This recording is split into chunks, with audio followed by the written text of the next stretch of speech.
What's going on, guys? I'm Mr. Golden Gamer and I make gaming videos that nobody watches. Modern Warfare 3 Season 1 comes out this Wednesday, December 6th, and as a part of that update, we'll see a bunch of additions to multiplayer, zombies, and Warzone. I've already made videos going over both the multiplayer and zombies updates, so this video is going to focus on the Warzone updates. Before we get into the updates, I just wanted to mention that I have a ton of content planned here on the channel for Modern Warfare 3 Season 1 and beyond, so if you're interested in that type of thing, be sure to subscribe. We just reached 500 subscribers and we are on the road to 1,000, so I'd love to have you on board. The first major update to Warzone is a new map called Urzikstan, and you may be familiar with this map if you've been playing the Modern Warfare Zombies mode or Ground War in Modern Warfare 3, because Urzikstan is the Zombies map and parts of Urzikstan are Ground War maps in Modern Warfare 3, so I'm looking forward to this one. Urzikstan gives big Verdansk vibes, and I think it'll be a fun map to play for Warzone as well. But in addition to Urzikstan, after the first 48 hours of Season 1, so this will actually drop Friday, December 8th,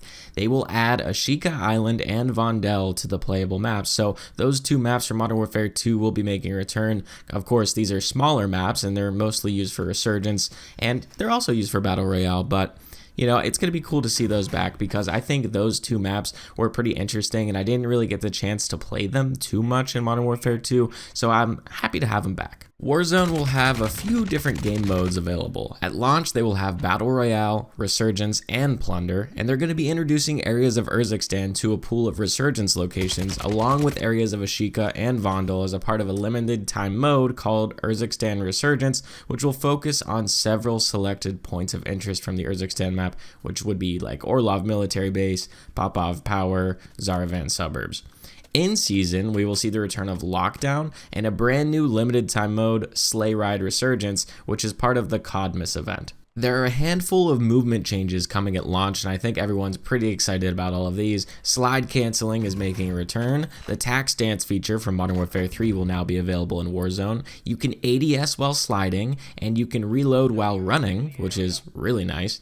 There's a slight movement boost when using the Stim tactical, which is, I think this happened in Warzone 1, so they're kind of returning this as well.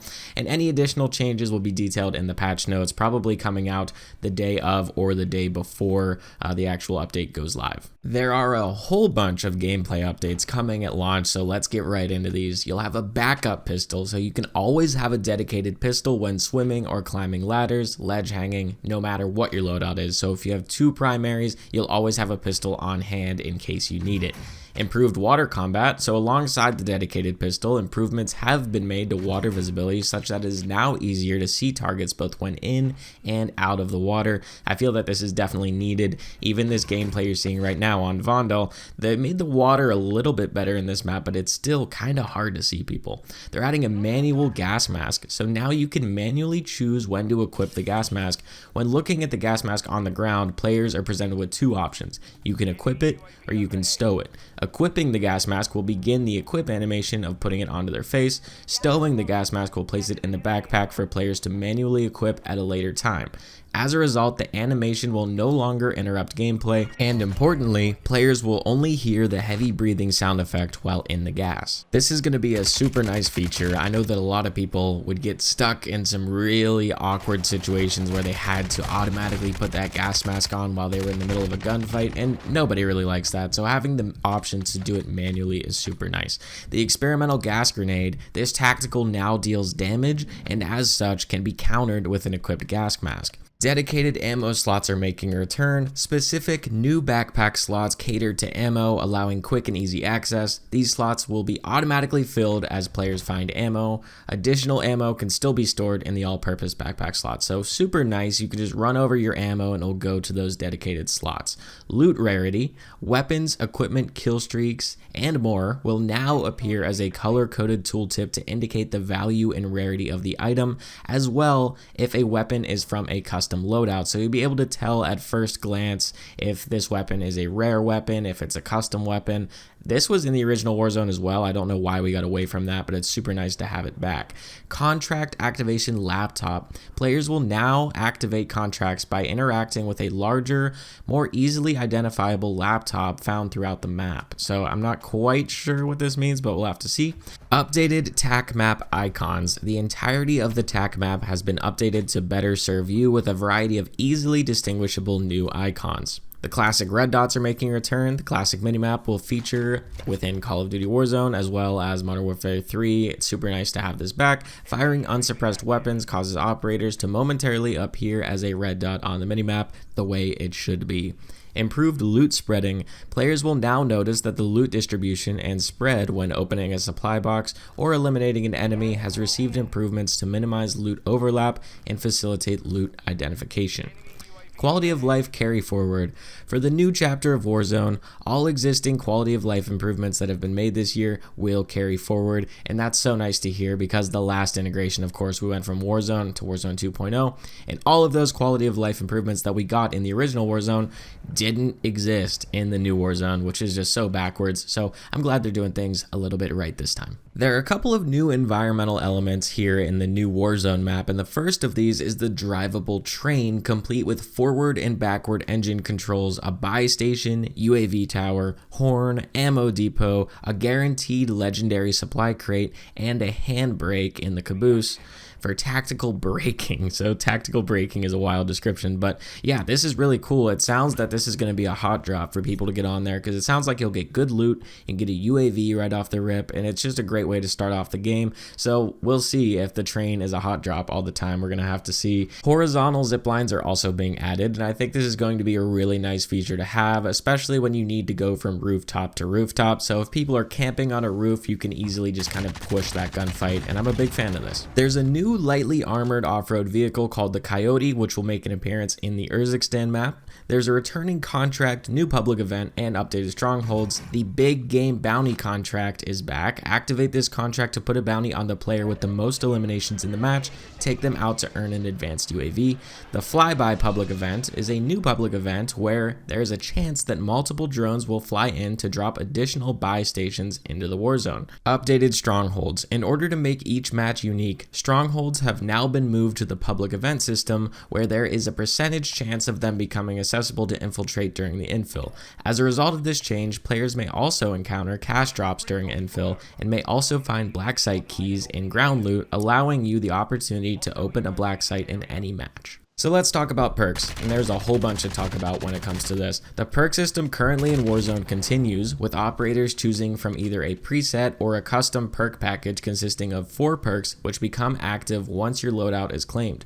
Perk packs can also be found in ground loot, whether dropped by an eliminated player or found in supply boxes. Movement and rotation opportunities on the new map Urzikstan has been a key focus of its design, so in the new chapter of Warzone, players will also find themselves with several perks that are now simply enabled by default at all times. Tac pads improves slide distance and allows for full ADS while sliding, along with increased stance transition speeds. Commando gloves enables reloading while running. Quick grip gloves, increases your weapon swap speed. Climbing boots increase climbing and mantling speed.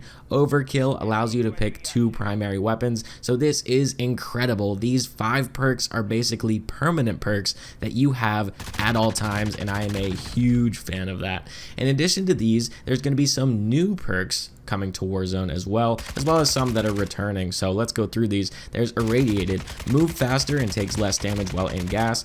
Tempered, now also available as a custom perk. Tempered allows you to refill armor plates to full with 2 plates instead of 3. Combat Scout, bullets you fire briefly ping an enemy for you and your squad. Hitting the enemy from farther away increases the ping time. I'm a big fan of Combat Scout. I know this is a really polarizing one, but I loved that perk whenever it was in Vanguard. Big fan. Resolute. When taking damage from gunfire, this grants a short bonus to movement speed. Shrouded. Drop a smoke grenade when downed. Mountaineer. Reduces fall damage. Stalker. Increase strafe and aim down sight movement speed. Escapist. Increase downed, prone, and crouch speed. Primed. Accuracy and time to aim down sight is improved while jumping. Faculty, delay triggered explosives while sprinting, warns of nearby enemy equipment, and reduces combat noise. I'm a big fan that there are so many perk options because that just gives you more player choice and more ways that you can play the game, and I'm a big fan of this. The permanent perks is a huge addition. That's such a big quality of life thing, and I think that's going to increase the pace of the game as well because a lot of those permanent perks are related to speed. Urzikstan features a new Gulag, the perfect way to redeploy once you've faced down an adversary in 1v1 combat. However, this Gulag, aside from being brand new environment, comes with new gameplay updates too. There's the Ascender overtime finisher. Replacing the old overtime flag, players are now provided with an exfil rope that drops into the middle of the Gulag during the match, allowing for extraction, but be warned, you can both shoot and get shot at from the Ascender. So basically, you can hop on this rope in the middle of the Gulag and zip right up out of there, but you can get shot while you do this, so it's a high risk, high reward thing. I think this is pretty cool. There's going to be Gulag public events as well, so there are several new public events that also may occur within the Gulag, such as Go Again, an additional Gulag attempt if you lose the first fight, Cash Grab, more money on the floor with a big stack in the middle of the map, and locked and loaded weapons, AMG plus SMG loadout with full armor, helping the victor by bringing back some much needed power items to the match. So definitely different. I don't know how I feel about it. I don't know. I could take it. I could leave it. I don't really care. There will be a night vision Gulag coming in season, as the Gulag will occasionally go dark while equipping operators with night vision goggles for a fun new twist on the Gulag experience. There's also going to be more additional content coming in season. So season 1 Reloaded will be available in early 2024, will bring with it a number of new features, including Covert Exfil, a new secondary Exfil condition, as well as the weapon case similar to that seen in Modern Warfare 2, but with brand new rewards. In addition, players can expect a new Champions quest with fresh rewards for those brave and strategic enough to complete it or steal it. So that's it, guys. Those are all of the Warzone updates for Season 1 that we currently know of. Let me know down in the comments below what you think of these updates. Are you excited to play Warzone again? Because I'm kind of excited to play Warzone again. Also, if you're curious about what updates are coming to multiplayer and zombies, I made separate videos for those, so check those out on my channel. Once again, guys, I'm Mr. Golden Gamer. Thank you so much for stopping by, and I'll catch you guys in the next one.